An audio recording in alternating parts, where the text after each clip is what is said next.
الحمدللہ رب العالمین والصلاة والسلام علی محمد الامین فاعوذ باللہ من الشیطان الرجیم بسم اللہ الرحمن الرحیم۔ خواتین و حضرات، ہم میزان حصہ دوم میں چھٹے باب کا مطالعہ کر رہے ہیں۔ اس کا عنوان قانون جہاد ہے۔ یہ اس لحاظ سے ایک نہایت اہم باب ہے کہ دور حاضر میں اسلام کے جن احکام نے عالمی سطح پر مسائل پیدا کیے ہیں ان میں سے ایک جہاد اور قتال کا مسئلہ بھی ہے۔ میں نے اس باب میں ابتدا ہی میں ایک مختصر سا نوٹ نیچے لکھا ہے، وہ یہ ہے کہ جہاد کے معنی کسی جدوجہد میں پوری قوت صرف کر دینے کے ہیں۔ اس سے یہ تنبیہ مقصود ہے کہ جہاد کا لفظ قرآن مجید میں صرف قتال کے معنی میں استعمال نہیں ہوا۔ اصلاً اس کا مفہوم کسی جدوجہد میں اپنی قوت صرف کر دینے کا ہے، مجاہدہ کرنے کا ہے، کوشش کرنے کا ہے، آخری درجے کی کوشش کرنے کا ہے۔ قرآن مجید سے معلوم ہوتا ہے کہ اس میں دعوت دین کو جہاد کبیر قرار دیا گیا ہے۔ چنانچہ ارشاد فرمایا ہے کہ وَجَاهِدْ بِهِ جِهَادًا كَبِيرًا۔ یہ قرآن ہاتھ میں لیجئے اور اس کے ذریعے سے جہاد کبیر کیجئے۔ اسی طرح متعدد مقامات پر یہ اسی مفہوم میں استعمال ہوا ہے جس کی طرف میں نے اشارہ کیا، یعنی جدوجہد کیجئے، اپنی پوری کوشش صرف کیجئے، اس کو اپنی مساعی کا ہدف بنا لیجئے۔ ان مفاہیم میں یہ استعمال ہوتا ہے۔ اسی میں ایک پہلو قتال کا بھی ہے۔ اس لحاظ سے یہ کہا جا سکتا ہے کہ میں نے اس کے لیے قانون قتال کا عنوان کیوں انتخاب نہیں کر لیا۔ اس کی وجہ یہ ہے کہ یہ تعبیر یا یہ اصطلاح اب بہت عام ہو چکی ہے، اور جنگ کے معنی میں، قتال کے معنی میں ہر شخص کی زبان پر ہے، تو اس کو قرآن مجید نے بھی اس مفہوم میں استعمال کیا ہے۔ اس وجہ سے میں نے اس میں تبدیلی نہیں کی۔ البتہ یہ واضح کر دیا ہے کہ قرآن میں یہ تعبیر جس طرح اللہ کی راہ میں عام جدوجہد کے لیے استعمال ہوئی ہے، اللہ کی راہ میں عام جدوجہد کے لیے، اسی طرح قتال فی سبیل اللہ کے لیے بھی آئی ہے، یعنی اللہ کی راہ میں جنگ کرنا۔ قتال فی سبیل اللہ، اللہ کی راہ میں میدان جنگ میں اترنا، اللہ کی راہ میں تلوار اٹھانا، اللہ کی راہ میں جنگ کرنا۔ یہاں اس کا یہی دوسرا مفہوم پیش نظر ہے، یعنی جب یہاں ہم قانون جہاد کا مطالعہ کر رہے ہیں تو اس کا مطلب یہ ہے کہ جنگ کے بارے میں، قتال کے بارے میں، وہ جنگ جو ہتھیاروں سے کی جاتی ہے، جس میں دوسروں کو مارا جاتا ہے، خود بھی اپنی جان دیتا ہے آدمی، اس سے متعلق اسلام کا قانون کیا ہے۔ میں نے لکھا ہے امن اور آزادی انسانی تمدن کی ناگزیر ضرورت۔ یعنی اصل کیا ہے؟ کیا اصل جنگ ہے؟ یا جنگ انسانی تمدن کی بنیادی ضروریات میں سے ہے؟ ایسا نہیں ہے۔ انسان اس دنیا میں خدا کی طرف جس اسکیم کے پیش نظر بھیجا گیا ہے، یا خود انسان جب اپنے انسانی اعمال کا مطالعہ کرتا ہے تو یہی معلوم ہوتا ہے کہ اس کو آزادی سے کام کرنے کا موقع ملنا چاہیے، اس کو امن میسر ہونا چاہیے۔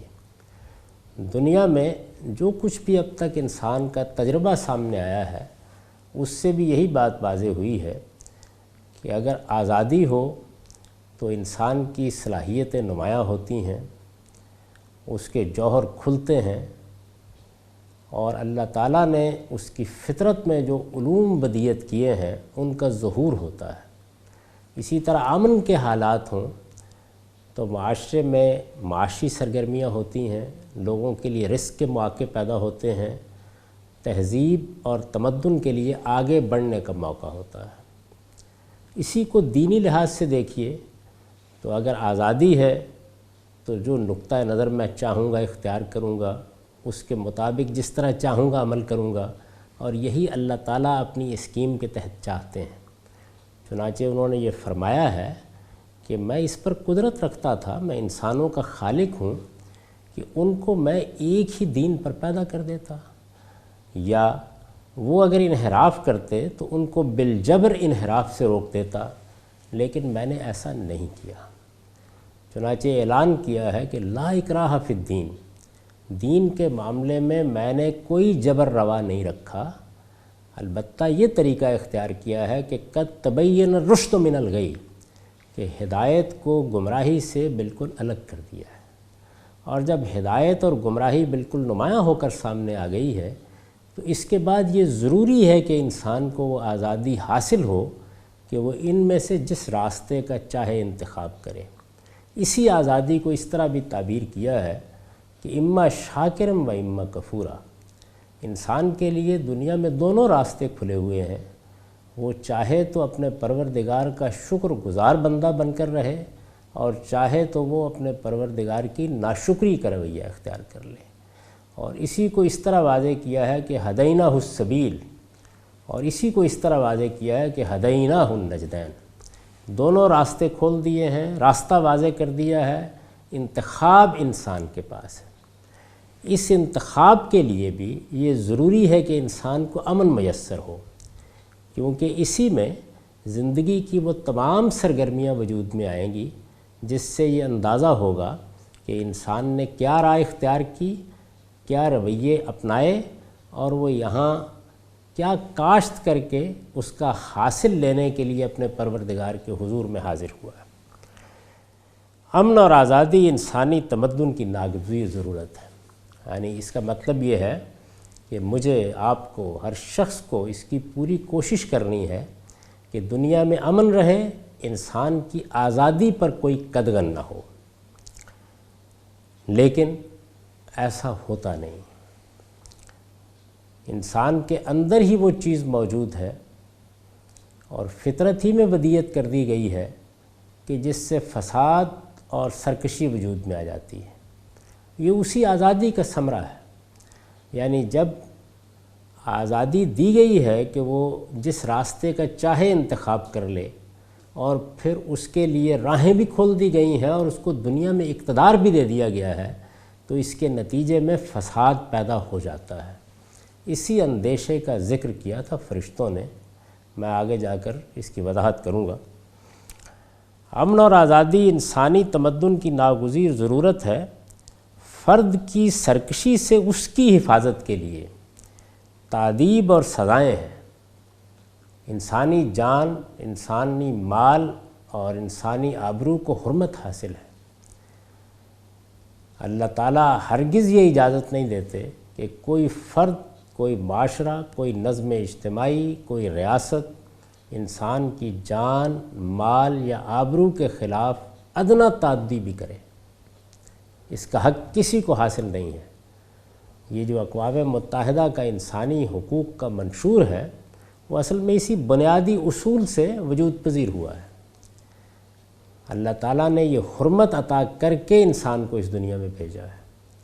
یہ انسانیت کا بھی متفقہ فیصلہ ہے، اور اللہ کے پیغمبر نے بھی، آپ کو معلوم ہے کہ آخری خطبے میں یہی حقیقت واضح فرمائی تھی اور اعلان کیا تھا کہ ان دماءکم و اموالکم و اعراضکم حرام علیکم کا حرمت یومکم ھذا فی بلدکم ھذا فی شہرکم ھذا، یعنی تمہارے جان اور تمہارے مال اور تمہاری آبروئیں یہ تمہارے درمیان حرمت رکھتی ہیں، ایسی حرمت جیسے یہ یوم النحر رکھتا ہے تمہارے اس شہر میں، تمہارے اس مہینے میں۔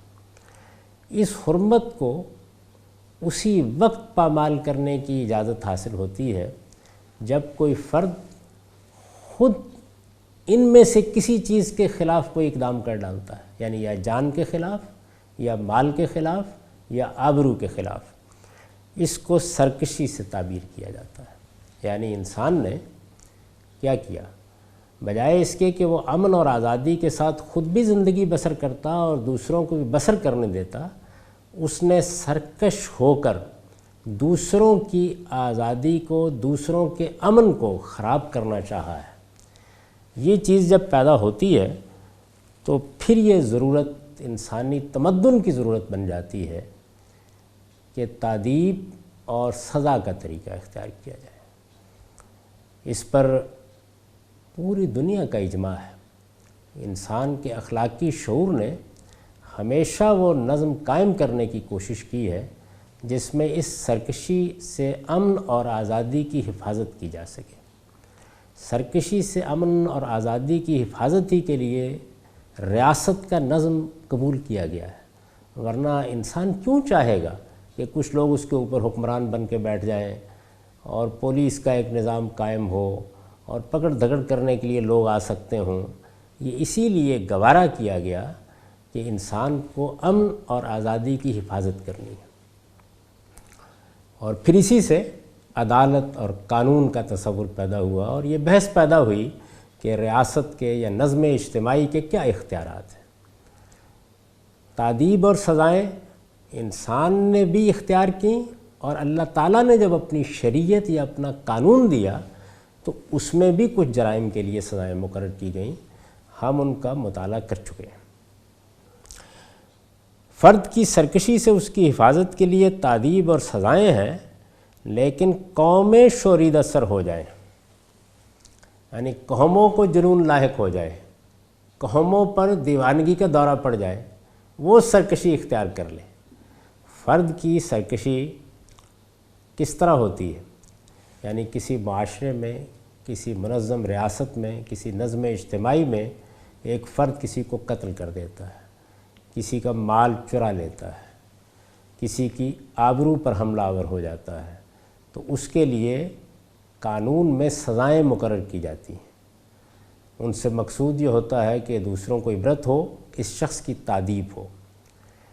لیکن اگر یہ جرم قوموں سے سرزد ہو جائے، یعنی ایک چیز تو یہ ہے کہ ایک ریاست کا نظم ہے جس میں کوئی ایک فرد، چند افراد، کوئی ایک جتھا اس نوعیت کے کسی جرم کا ارتکاب کرتا ہے، ایک پوری کی پوری قوم جرائم پیشہ ہو جائے، یا لوگوں کی جان، مال، آبرو کے خلاف ظلم و عدوان کا ارتکاب کرنے لگ جائے، تو اب کیا کیا جائے؟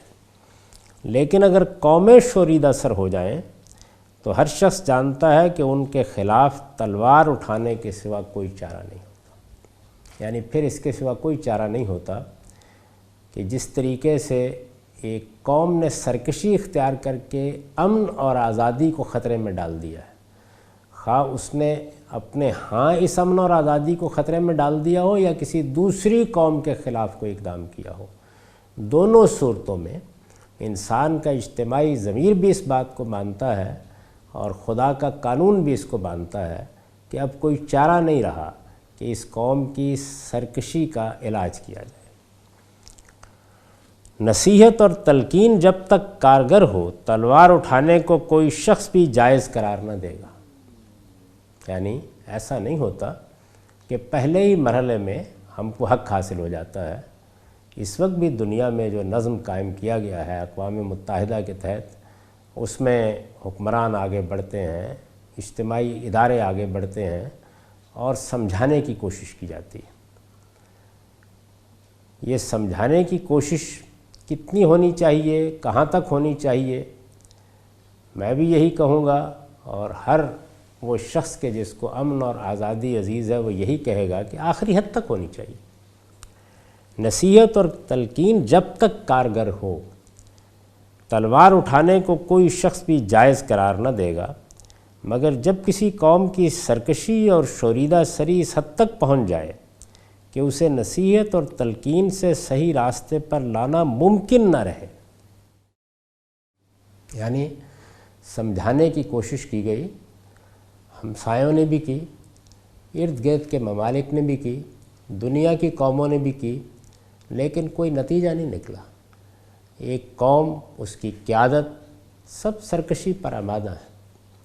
اس کی ایک مثال ہمارے سامنے آئی، یعنی جب طالبان کی حکومت قائم ہوئی تو ایک بڑی طاقت کی طرف سے یہ الزام لگایا گیا کہ اس کے ہاں بیٹھے ہوئے لوگوں نے ان پر حملہ کر دیا ہے، اور ٹوین ٹاورز پر حملے کے مجرم انہوں نے چھپا رکھے ہیں۔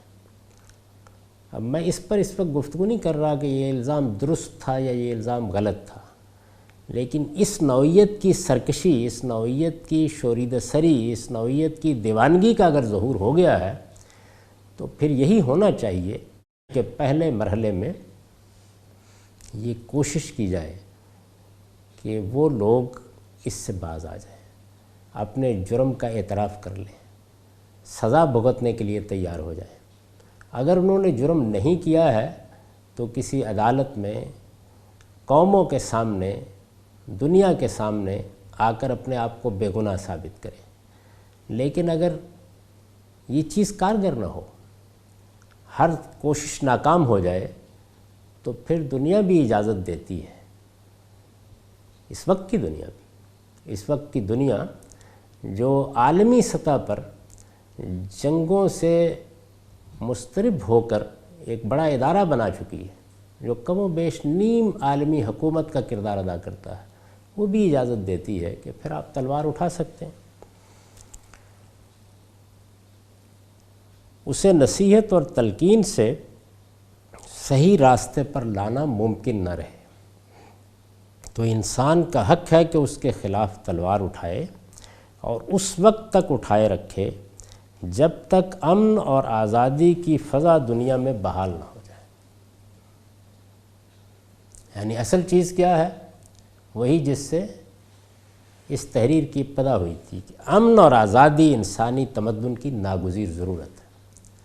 امن اور آزادی کو قائم رہنا چاہیے، یعنی انسان کی آزادی پر کوئی قدغن نہیں ہونی چاہیے، تاکہ اللہ تعالیٰ نے جس امتحان میں اس کو ڈالا ہے وہ اس کے لیے کل کوئی عذر نہ پیش کر سکے۔ اور انسانی تمدن کو امن میسر ہونا چاہیے تاکہ وہ اپنے باطن میں چھپی ہوئی قوتوں کو بروئے کار لا سکے۔ تو اس امن اور آزادی کو بحال کرنا ہے۔ اگر کسی قوم نے سرکشی کا طریقہ اختیار کیا ہے تو تلوار اٹھائی جائے گی، اقدام کیا جائے گا، اس کے لیے قوانین بنائے جائیں، عالمی سطح پر قاعدے طے کیے جائیں، ادارے بنائے جائیں، اقوام متحدہ سے اجازت لے کے یہ کام ہو، یہ تفصیلات ہیں۔ اصول کی بات یہ ہے کہ کیا یہ ہوگا کہ کوئی قوم کتنی بھی سرکش ہو جائے، ہم کو اس کے خلاف کسی اقدام کا حق نہیں ہے؟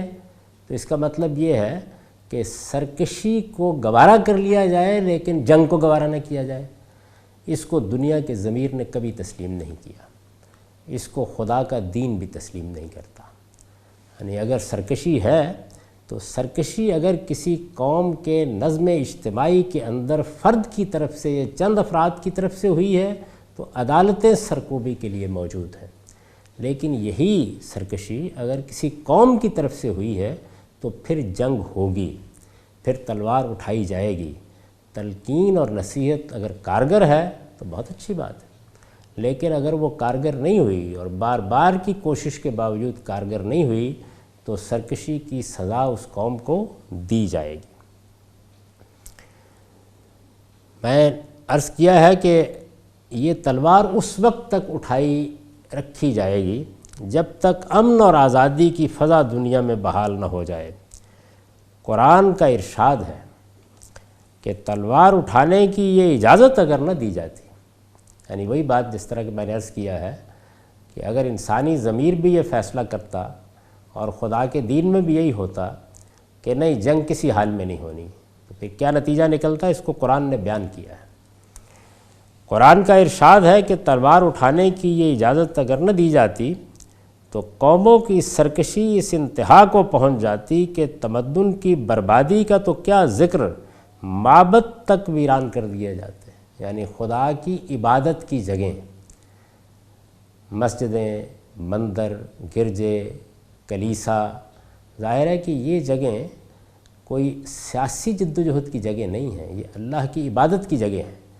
تو قرآن مجید نے انسان کی سرکشی کے منتہا کو بیان کرنے کے لیے یہ مثال دی کہ یہ تم اندازہ نہیں کر سکتے کہ جنگ کی اجازت کیوں دی گئی ہے۔ اگر نہ دی جاتی تو تو انسان کچھ ایسا واقع ہوا ہے کہ نوبت یہاں تک پہنچ جاتی کہ معبد تک ویران کر دیے جاتے اور ان جگہوں پر خاک اڑتی جہاں اب شب و روز اللہ پروردگار عالم کا نام لیا جاتا اور اس کی عبادت کی جاتی. قرآن مجید کے الفاظ ہیں وَلَوْلَا دَفْعُ اللَّهِ النَّاسَ بَعْضَهُمْ بِبَعْضٍ لَهُدِّمَتْ صَوَامِعُ وَبِيَعٌ وَصَلَوَاتٌ وَمَسَاجِدُ يُذْكَرُ فِيهَا اسْمُ اللَّهِ كَثِيرًا. اور اگر لوگوں کو ایک دوسرے کے ذریعے سے اللہ دفع نہ کرتا، اور اگر اللہ لوگوں کو ایک دوسرے کے ذریعے سے دفع نہ کرتا تو خانقاہیں، گرجے، معبد اور مسجدیں جن میں کثرت سے اللہ کا نام لیا جاتا ہے سب ڈھا دیے جاتے. اس سے قرآن مجید نے یہ بات واضح کی ہے کہ یہ خواہش تو بہت اچھی ہے کہ اس دنیا میں جنگ نہ ہو، امن رہے، آزادی رہے، لیکن انسان واقعی اس طرح کا ہوا ہے کہ اس سے انفرادی طور پر بھی سرکشی کا صدور ہوتا ہے. اس لیے عدالتیں بند نہیں کی جا سکتی، پولیس کے محکمے ختم نہیں کیے جا سکتے، تعزیرات و حدود کی کتابیں دریا برد نہیں کی جا سکتی. اسی طریقے سے جنگ بھی ختم نہیں کی جا سکتی.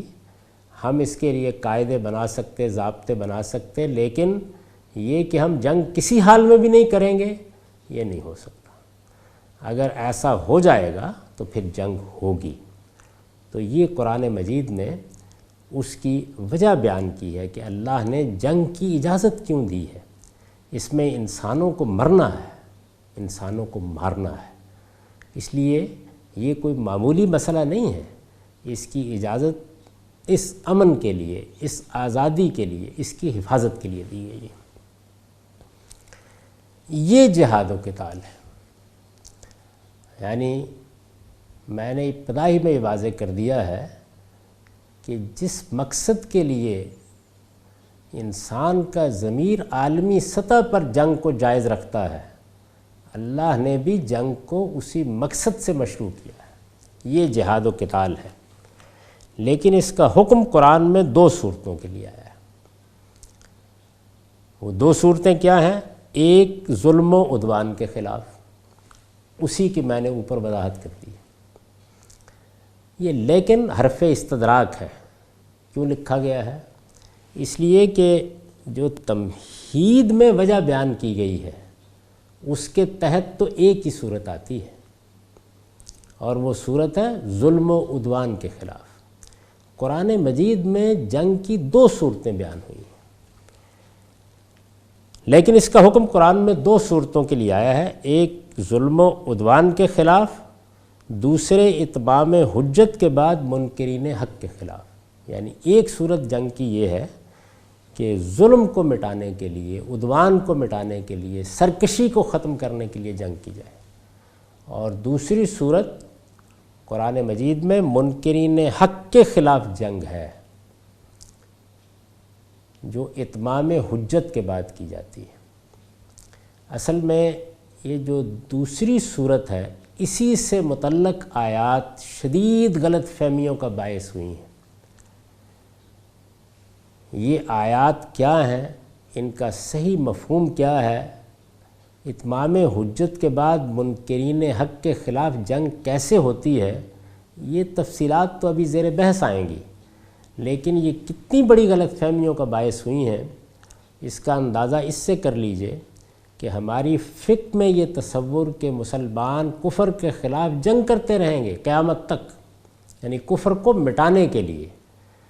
اور اسی طرح مولانا سید ابواللہ مودودی صاحب کا یہ نقطہ نظر کہ مسلمانوں کو حق دیا گیا ہے، بلکہ حکم دیا گیا ہے کہ وہ دنیا میں کوئی غیر مسلم حکومت قائم نہ رہنے دیں. یہ انہی آیات سے تصورات پیدا ہوئے.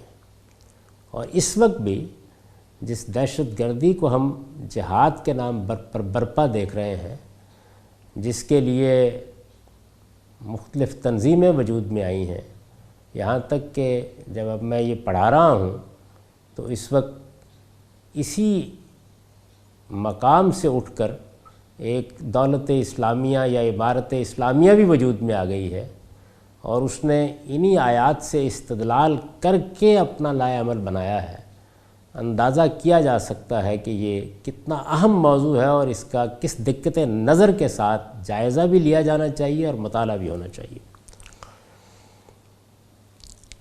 تو میں نے عرض کیا ہے کہ جہاد اور قتال یہ دین کا حکم ہے، اس کا قرآن مجید میں 2 صورتوں سے متعلق اللہ تعالیٰ نے قانون بیان کیا ہے، ایک ظلم و عدوان کے خلاف، دوسرے اتمام حجت کے بعد منکرین حق کے خلاف۔ ان 2 صورتوں کا ایک عنوان کی حد تک تعارف یہ میں نے کرا دیا۔ ان کی تفصیل اس تمہید میں مجھے کچھ مزید کرنی ہے، اس کے لیے انشاءاللہ اگلی نشست میں مطالعہ ہوگا۔ اقول قولی ھذا واستغفر اللہ لی ولکم ولسائر المؤمنین۔